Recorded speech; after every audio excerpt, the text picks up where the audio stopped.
Hallelujah, Hallelujah,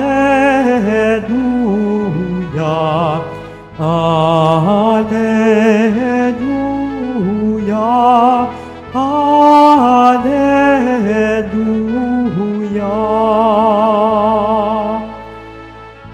Pinagkasundo ni Kristo ang Diyos at mga tao, kaya't napatawad tayo. Hallelujah, Hallelujah, Hallelujah, Hallelujah.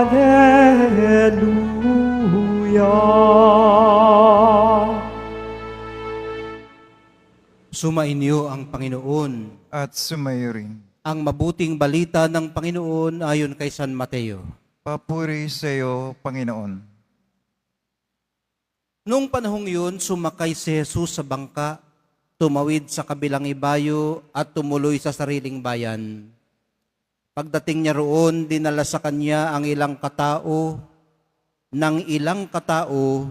ang isang paralitikong nakaratay sa kanyang higaan.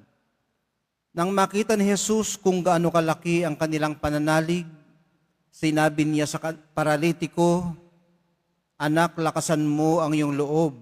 Pinatatawad ka na sa iyong mga kasalanan." Isinaloob ng ilang eskribang naroon, nilalapastangan ng taong ito ang Diyos.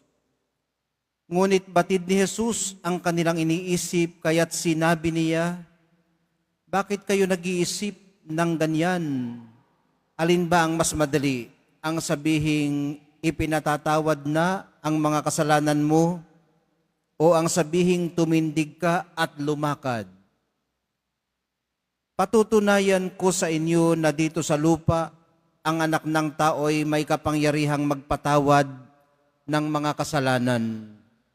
At sinabi niya sa paralitiko, "Tumindig ka, dalhin mo ang iyong higaan at umuwi ka." Tumindig nga ang lalaki at umuwi. Nang makita ito ng mga tao, sila'y natakot at nagpuri sa Diyos na nagbigay ng ganitong kapangyarihan sa mga tao. Ang mabuting balita ng ating kaligtasan. Pinupuri ka namin, Panginoong Jesucristo. Magsipo muna ang lahat. Magandang umaga po sa inyong lahat. Huwebes po ngayon sa ika-13 linggo sa karaniwang panahon.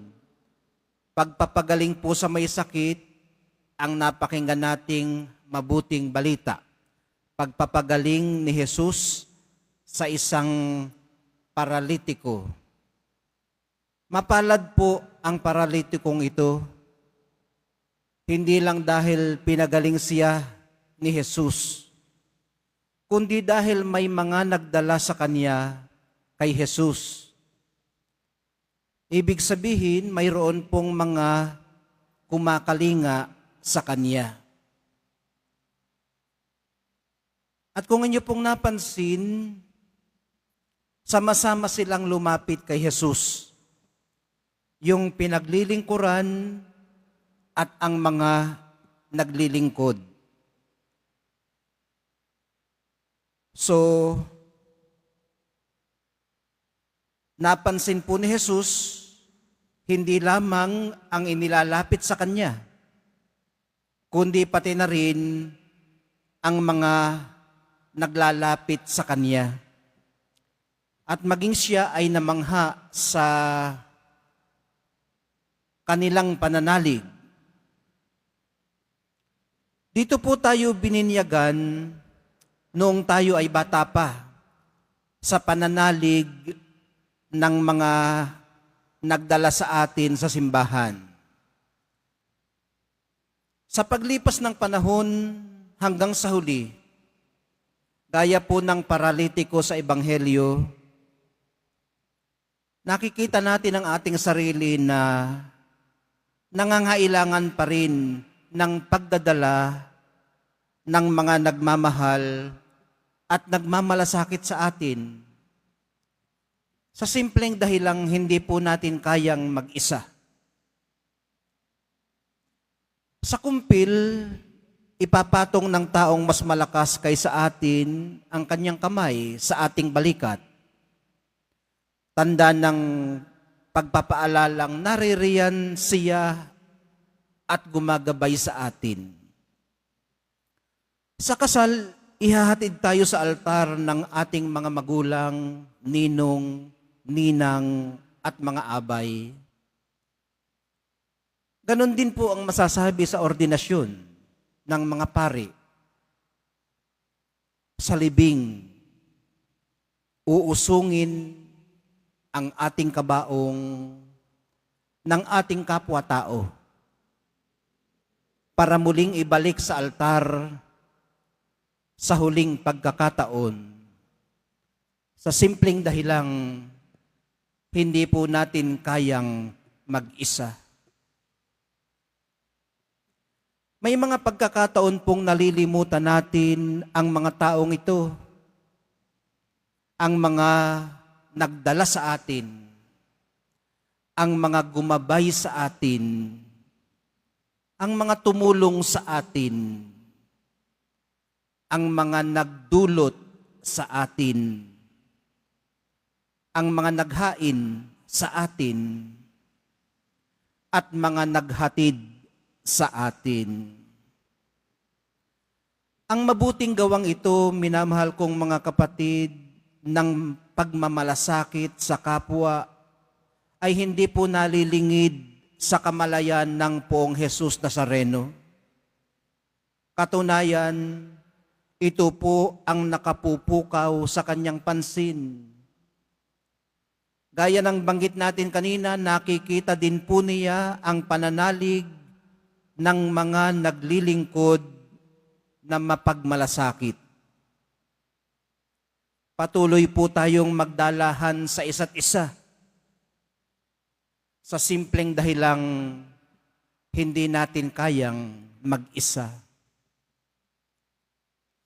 May mga pagkakataon pong ang mga dating nagdala sa atin palapit kay Jesus, ang maaaring ngayon ay nangangailangang dalhin naman natin sa Kanya. Ngayong tayo ay okay na. Muli, kailangan po natin ang isa't isa. Sa lahat ng mga pagkakataong tulad nito, ang personal nating pakikipag-ugnayan kay Jesus ay hindi lang pala talaga purong personal lamang at pribado. Lagi po itong may impact sa iba, lalo na sa ating mga dinadala, sa ating pinagdalhan, at maging sa mga nakakakita ng ating pagdadala. Nawa nagdudulot ng pagpapala at kagalingan ang impact natin sa iba. Sa pagtanggap po natin maya-maya ng banal na Eucharistia, minamahal kong mga kapatid, ang biyaya rinawang ito ng lubos na kagalingan at walang hanggang pagpapala ang sama-sama nating tanggapin, lalo na ng mga naglilingkod at ng mga pinaglilingkuran. Lalo nawa tayong pagbuklurin ng Espiritu Santo sa pagdarasal at pag-aadya natin sa isa't isa. Mahal na pong Jesus Nazareno, maraming salamat po sa kagalingan at kapatawarang handa ninyong igawad lagi sa aming mga lumalapit sa inyo at sa aming mga inilalapit sa inyo.